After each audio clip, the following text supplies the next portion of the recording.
Happy Sunday! Today we're talking about week 23 that ended on Saturday, June 12, 2021.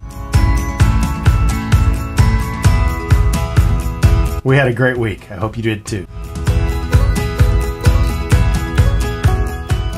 Rewinding just a little bit to last Saturday night, I got to hang out with my friend Farley, and we did 3 painting videos that afternoon, evening. We got a chance to just sit out in the backyard and talk about what makes good composition for both photos and paintings and video. And that was a kind of a fun conversation. We just looked at different things just in his backyard to try and pick things that are interesting.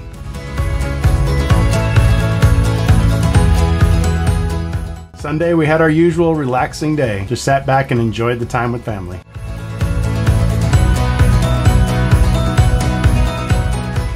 Monday after work, Ben and I went out and did some fishing. That was a lot of fun. Don't recall if we caught anything. Doesn't really matter. We're just out there enjoying nature.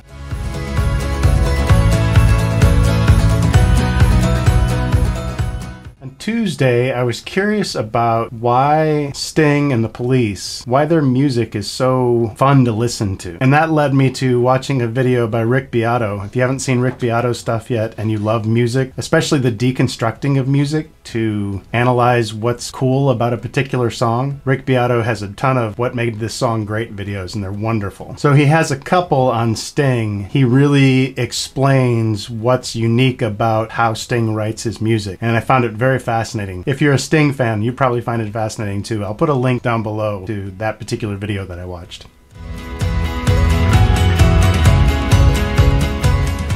On Wednesday, I got a chance to do some video work for my day job. Got to create some summary videos of some things that we don't do very often. So these videos are kind of memory joggers to help us when we need to get back into that particular technology and work there. My goal is to make sure that we can ramp up quickly on things that we don't use every day, because otherwise you spend a lot of time getting up to speed. But if I can create a video that's 5-10 minutes long that gets us up to speed even faster, it's well worth the time spent creating the video.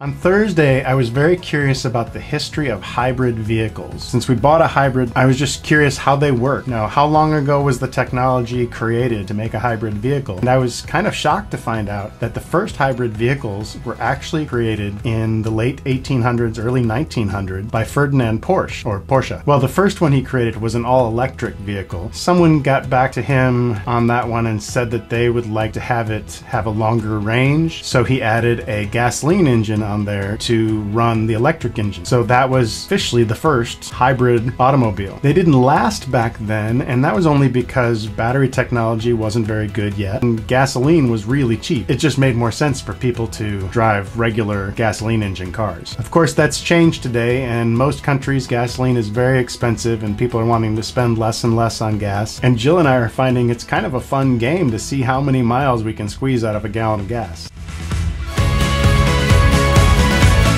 Friday, Ben had a couple of baseball games. I think he had one at 3 o'clock, and the one in the evening was rained out.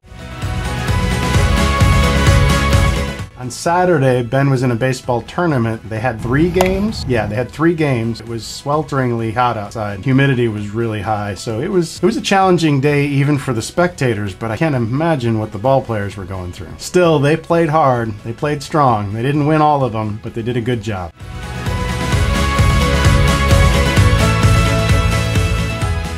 Well, that wraps up week 23 of 2021.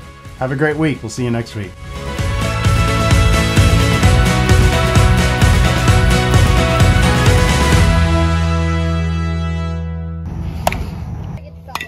Go,